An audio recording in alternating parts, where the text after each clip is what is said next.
Bonjour à tous et bienvenue sur la chaîne.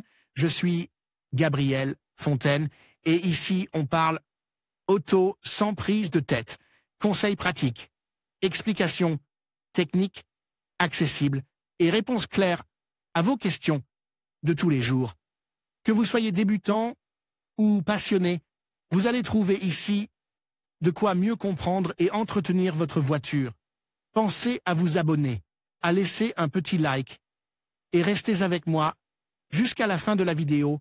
Chaque détail peut faire la différence. L'actuel Opel Insignia est le dernier modèle Opel construit sur une plateforme General Motors. Les autres produits du constructeur ont déjà un châssis partage avec d'autres véhicules du groupe PSA, Peugeot, Citroën et DS.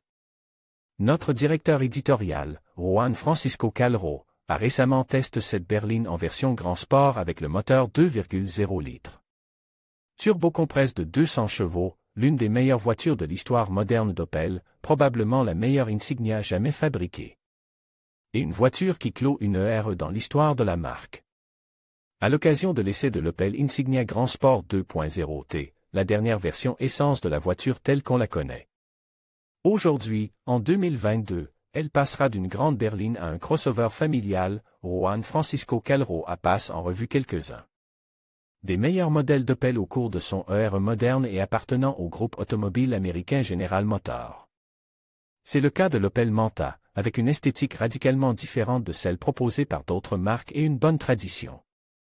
Dans le monde de la course, l'Opel Kadett GTE de première génération, avec 115 chevaux et une base qui a également permis à la marque d'être présente dans plusieurs courses automobiles, l'Opel Kadett GSI de deuxième génération dans sa version 156 chevaux, avec un séduisant moteur 4 cylindres à 16 soupapes qui sera introduit dans la première Astra, la F, sa remplaçante naturelle, de l'Opel Kadett GSI de deuxième génération, dans sa version 156 chevaux, avec un séduisant moteur 4 cylindres à 16 soupapes qui sera finalement introduit dans la première Astra, la F, sa remplaçante naturelle, de l'Opel Calibra Turbo 4x4, avec 204 chevaux, une aérodynamique en avant sûre. Son temps et un aménagement intérieur pouvant accueillir 4 personnes, ou de l'Opel Omega, avec une mention spéciale pour ça. Version développée par Lotus, très exclusive et d'une puissance de 380 chevaux.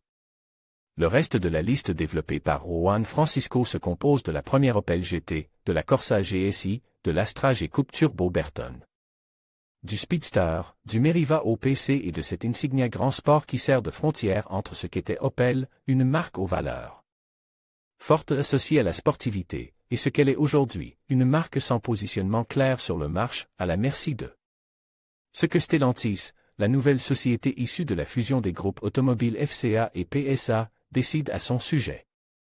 Configurer une Opel. En conclusion, les modèles Opel qui ont marqué une époque ont laissé une empreinte indélébile dans l'histoire de l'automobile. Chacun d'eux, avec son design unique et ses innovations techniques, a su captiver le cœur des passionnés et des conducteurs. Bien que ces voitures emblématiques ne reviendront jamais, leur héritage perdurera à travers les souvenirs et l'admiration qu'elles suscitent encore aujourd'hui. Rappelons-nous de ces modèles avec nostalgie, tout en nous tournant vers l'avenir de l'automobile, où de nouvelles légendes sont en train de naître.